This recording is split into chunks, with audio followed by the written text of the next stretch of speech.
안녕하세요, 구프로입니다. 여러분, 이미 많은 사람들이 알고 있을 거예요. 2025년은 암호화폐에 있어 엄청난 해가 될 것이라고. 그리고 그건 단지 친암호화폐 행정부가 취임하는 것만이 아니라 앞으로 사용 사례들이 점차 증가할 거기 때문이죠. 왜냐하면 XRP 레저는 이제 기관 체인으로 변해가고 있기 때문입니다. 우리는 리플이 XRP 레저에서 기관 디파이 이니셔티브를 살펴보고 있다는 것을 알고 있죠. XRP 레저 채택을 둘러싼 전체 무대는 기관 측에서 설정되고 있습니다. 앞으로 어떻게 될 것인지, 그리고 어떤 방향성으로 갈 것인지 알려드리겠습니다. 구독과 좋아요, 이러한 정보를 실시간으로 받아볼 수 있는 소통방 010-7904-5662로 문자 주시면 알려드릴게요. 영상 지금 바로 시작합니다. 자, 이 이야기는 10월로 거슬러 올라갑니다. 우리는 2025년 3월부터 시작이 될 것인데, 이 스위프트 네트워크가 금융기관 간 암호화폐 거래를 촉진할 수 있는 능력을 보여주려고 합니다. 이게 어떤 내용이냐면, 스위프트가 토큰화의 채택을 전폭적으로 받아들이고 있다는 말과 스위프트가 토큰화와 함께 DTCC와 협력하고 있다는 것을 의미하는 거죠. DTCC는 여름의 의회 앞에서 토큰화가 어떻게 우리의 금융 시스템을 완전히 재편성할 것이라고 말했던 바로 그 DTCC입니다.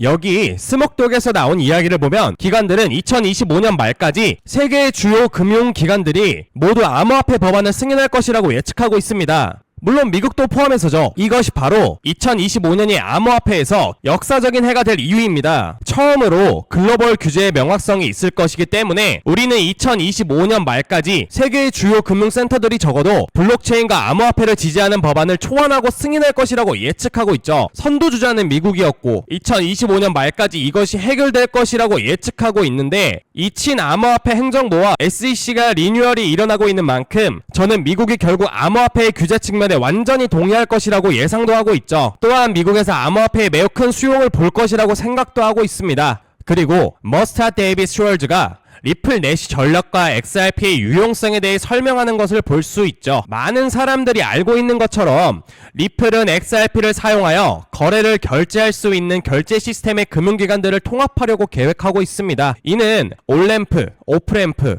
충분한 유동성을 포함한 견고한 인프라를 구축함으로써 이루어지는 거죠. 이 기관들이 XRP로 결제를 하는 데 있어 장애물이 될 것은 아무것도 없죠. 그러므로 수조 달러를 이끌어낼 수 있는 가능성을 보여주기도 하는데, 리플은 XRP 레저에 수십 개의 금융기관들이 유입될 것으로 계획하고 있기 때문입니다. 기관들이 XRP로 결제할 수 있는 결제 시스템을 사용하여 기관들이 XRP로 결제할 수 있는 결제 시스템을 사용하는 것, 그런 다음 인프라, 온램프, 오프램프, 유동성이 제공되면 그들이 XRP로 결제를 못할 이유는 전혀 없습니다. 그래서 이게 바로 리플 넷입니다, 여러분. 리플이 이 두 가지 부분으로 나뉘었다고 생각할 수 있는데, 리플 넷은 기관 결제를 위한 기업 소프트웨어와 같고, 리플 X는 XRP 레저와 디파이 관련의 모든 것입니다. 이제 이것은 리플의 CTO가 말한 내용입니다.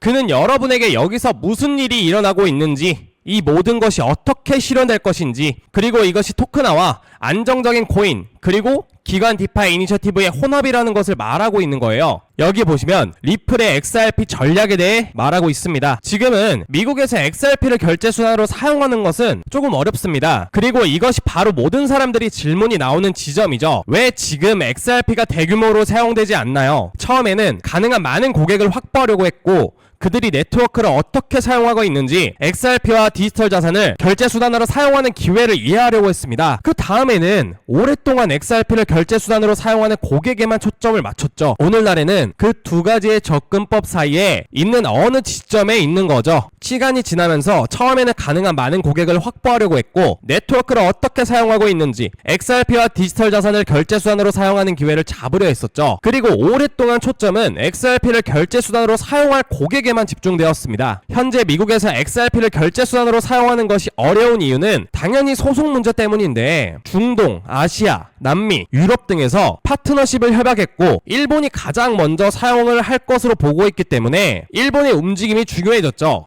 다들 아시다시피 SBI 은행입니다. 이것이 바로 리플 고객의 90%가 사실상 미국 외부에 있는 이유입니다. SEC의 소송은 분명히 많은 성장을 방해하기도 했지만, 이러한 대형 기관들이 기술을 실제로 활용할 수 있도록 하는 암호화폐 자산에 대한 적절한 규제 명확성이 없었기 때문이죠. 그리고 여기에서도 SEC 위원인 헤스터 피어스가 말을 하는데, 그녀는 2025년에서 가장 행복한 순간은 암호화폐 회의에서 SEC에 대해 아무도 말하지 않는 것일 거라고 말했습니다. XRP가 걸림돌이 없어진다면 어디까지 대체 어떤 상승을 보여줄지 정말 궁금하지 않나요? 여러분들은 어떻게 생각하시나요? 우리는 과연 2025년에 앞으로 보고 싶어하는 것은 무엇일까요? 이제 이 모든 것을 더해서 우리가 기관에 대해 생각할 때 공식적으로 기술에 대해 긍정적인 방식으로 이야기하기 시작하고 암호화폐를 긍정적으로 수용하고 결국 그것을 통합하고 활용하는 시점이 되면 우리는 그 전체적인 변화가 하이퍼와 투기적인 사이클에서 유용성으로 전환되는 시점을 볼 수 있겠죠. 하지만 완전히 규제될 때까지는 시간이 조금 더 걸릴 수 있습니다. 그런데 제가 항상 흥미롭게 생각하는 것은 리플 직원들이 이것에 대해 이야기하는 것인데, 왜냐하면 이건 단지 소매업체들이 이건 일어날 거야 라고 말하는 것이 아니라 실제로 리플에 있는 직원들이 이야기하는 것이기 때문이죠. 여기 보시면 리플의 영국 및 유럽 지역 매니징 디렉터인 캐시 크레덕이 2025년에 대한 예측을 다룬 기사에 실린 내용이 있습니다. 아직 대기 중인 금융기관들은 내부 파일럿만으로는 의미 있는 진전을 이루기 부족하다는 것을 깨달을 것입니다. 이건 2025년 파일럿 설정을 위해 스위프트가 발표한 것과 관련이 있습니다. 제가 처음 보여드린 내용이죠. 기존의 은행 시스템은 복잡하고 토큰화 솔루션을 확장하기 위해서는 전문가와 업계 파트너와의 협력이 필요합니다. 은행들은 블록체인 구현을 가속화하고 있고, 그리고 기술, 보안, 규제 분야에서 전문 지식을 활용하기 위해 파트너십을 선호할 것입니다. 디지털 자산의 관리와 보관은 이제 필수가 되며 이는 경쟁력을 확보하는 중요한 요소가 될 것이기 때문이죠. 보관 서비스는 거래 및 토큰화된 자산 관리와 같은 블록체인 기반 솔루션에서 혁신을 촉진할 수 있겠죠. 그리고 마지막으로 초기 보관 서비스에 투자하고 시장 점유율을 확보하고 진화하는 분야에서 신뢰를 구축할 것입니다. 이것들을 바탕으로 캐시 크레독은 또 다른 예측을 써내렸습니다. 대형 금융기관 들은 2025년에 암호화폐 제공을 강화할 것입니다. 따라서 기관의 채택을 생각한다면 앞으로 더욱 커지게 되겠죠. 저는 이 코인베이스가 말하는 것처럼 이 점이 확실하다고 생각합니다. 이것은 작년 2024년 12월 18일에 발표된 2025년 암호화폐 시장 전망입니다. 이 보고서에서 다룰 내용이 많지만 우리가 정말 집중하는 첫 번째 사항은 그들이 제공한 실행 요약입니다. 그 내용 지금 말씀드리겠습니다. 여기 보시면 2025년을 향해 나아가면서 암호화폐 시장은 변혁적인 성장을 준비하고 있다. 자산 클래스의 성숙은 계속해서 가속화되고 있으며 기관 채택이 증가하고 다양한 분야에서의 사용 사례가 확장되고 있습니다. 지난 한 해 동안 미국에서 현물 ETF가 승인되었고 금융상품의 토큰화가 극적으로 증가했으며 스테이블 코인이 대규모 성장과 더 큰 글로벌 결제 프레임워크 통합을 보였습니다. 여기까지 오기까지는 쉬운 일이 아니었고 우리는 단지 몇 년 만에 지금 이 지점에 도달하기 위해 많은 성장을 봤던 거죠. 하지만 이제 변화가 일어나기 시작한 것 같습니다. 그리고 여기에서 더욱이 비트코인 도미넌스는 급증했으며 분산금융, 즉 디파이에서의 혁신은 블록체인으로 가능한 것이 한계를 넘어서며 새로운 금융생태계의 기초를 마련하고 있습니다. 세계의 중앙은행들과 주요 금융기관들은 암호화폐가 자산 발행, 거래 및 기록 보관을 더 효율적으로 만들 수 있는 방법에 대해 논의하고 있습니다 라고 말하고 있죠. 따라서 그들은 이미 암호화폐의 통합을 준비하고 있습니다 라고 생각하시면 됩니다. 그들은 암호화폐가 통합되기를 원하고 있고 이 점을 생각한다면 결국 암호화폐가 금융 시스템 내에서 통합되는 방향으로 나아가게 될 수밖에 없습니다. 그리고 리플과 XRP에 대해 생각해보세요. 알다시피 지금 제가